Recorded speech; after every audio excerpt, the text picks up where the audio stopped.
নগাঁও মৰিগাঁও উজনিৰ পৰা যোৰাবাট হৈ গুৱাহাটীলৈ নাহিব অন্তত দুমাহলৈ যোৰাবাট হৈ গুৱাহাটীলৈ নাহিব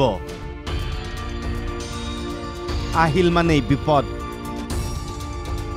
শচীন তেণ্ডুলকাৰে আহিবলৈ নোৱাৰিলে ধুকে ধুকে পানী খাইছে আন যাত্ৰী চালকে যোৱা ৩-৪ দিন ধৰি যোৰাবাটৰ পৰা খানাপাৰালৈ এই পৰিৱেশ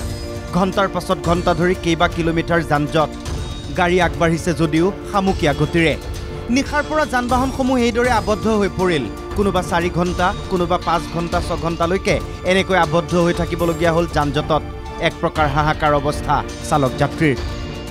বহুত আজি মোটামুটি 1.5 ঘণ্টা হৈ গ'ল কোনে 8টাৰ পৰা ফাঁচি আছে ক'ত ফাঁচি আছে যোৰাবাটত 11টা বাজিল 11টা বাজিল ৰাত 12 বাজিল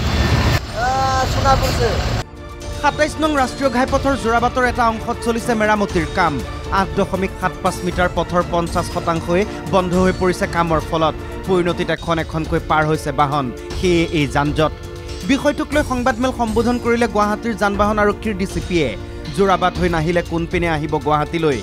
উজনি অসমৰ পৰা গুৱাহাটী অভিমুখে অহা সামগ্ৰী কঢ়িওৱা বাহনসমূহ নগাঁৱৰ কলিয়াবৰৰ পৰা আহিব লাগিব বিকল্প পথৰে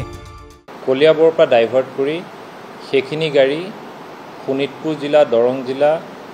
বাইহাটা চাৰিআলি হৈ পেলাই যাবগে পাৰিব ওলাই যাব পাৰিব নগাঁও মৰিগাঁও আৰু মেঘালয়ৰ পৰা গুৱাহাটী অভিমুখে অহা সামগ্ৰী কঢ়িওৱা বাহনসমূহ ঠায়ে ঠায়ে ৰখাই দিয়া হ'ব নিশা 10 বজাৰ পাছত সেই বাহনসমূহক যাবলৈ দিয়া হ'ব অনুমতি যিখিনি গাড়ী মেঘালয়ৰ সাইডৰ পৰা আহিব বা যিখিনি গাড়ী নগাঁৱৰ পৰা বা মৰিগাঁৱৰ সাইডৰ পৰা গুৱাহাটীৰ অভিমুখে আহিব সেইখিনি গাড়ী আমি একোটা স্থানত ৰখাই দিম আৰু ৰাতি 10 বজাৰ পৰা ৰাতিপুৱা 6টা বজালে তেখেতসকলক আমাৰ মহানগৰীৰ ফালে এন্ট্ৰি কৰিবলৈ দিয়া হ'ব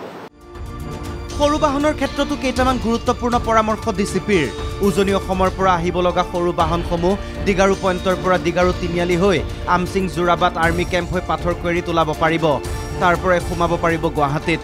দিগাৰু পইণ্টৰ পৰা চন্দ্ৰপুৰ পানীখাইটিৰে নাৰেংগী হৈও গুৱাহাটীলৈ আহিব পাৰিব ব্যক্তিগত বাহনসমূহ তদুপৰি উজনি অসমৰ পৰা আহিব লগা বাহনসমূহ চামতা মায়ং চন্দ্ৰপুৰ পানীখাইটি নাৰেংগী হৈ আহিব পাৰিব গুৱাহাটীলৈ যদি কোনোবা উজনিৰ ফালৰ পৰা আহি থাকে তেতিয়া আমাৰ যিটো দিগাৰু পইণ্ট আছে দিগাৰু পইণ্টৰ পৰা তেখেতসকল যাব পাৰিব দিগাৰু পইণ্টৰ পৰা তেখেতসকল আমচিং যোৰাবাট হৈ আৰ্মি কেম্পৰ ভিতৰেদি গৈ পাথৰকুঁৱৰী ওলাব পাৰিব যদি কোনোবাই দিগাৰু পইণ্টৰ পৰা গৈ চন্দ্ৰপুৰ হৈ যাব বিচাৰে সেইটো এটা ৰুট আছে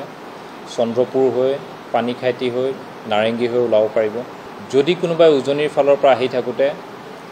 চামতাৰ পৰা সোমাব বিচাৰে মায়ং হৈ পানীখাইটি হৈ চন্দ্ৰপুৰ এনেকৈ হৈ পেলাই নাৰেংগী ওলাব পাৰিব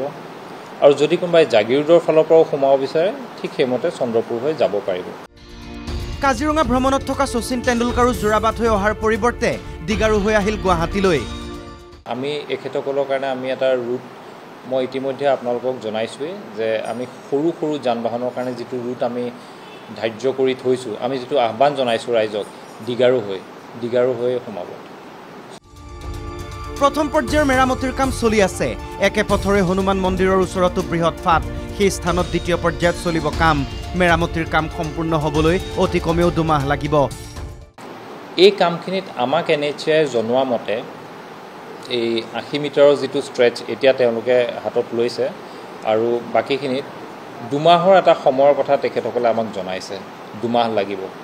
আৰু ইয়াৰ মাজত কিন্তু এটা কথা আমি লক্ষ্য কৰিব লাগিব যে বাৰিষা ছিজনো আহি আছে আৰু অন্যান্য কিছুমান কথাও থাকিব 2 মাহৰ কিন্তু তেখেতসকলে আমাক এটা সময় দিছে গতিকে অতি কমেও 2 মাহলৈ যোৰাবাট হৈ গুৱাহাটীলৈ নাহিব আহিল মানে হাৰাশাস্তি সেয়ে এই সংবাদমেল ডিচিপিৰ এই প্ৰতিবেদন আমাৰ ব্যুৰ ৰিপৰ্ট NKTV+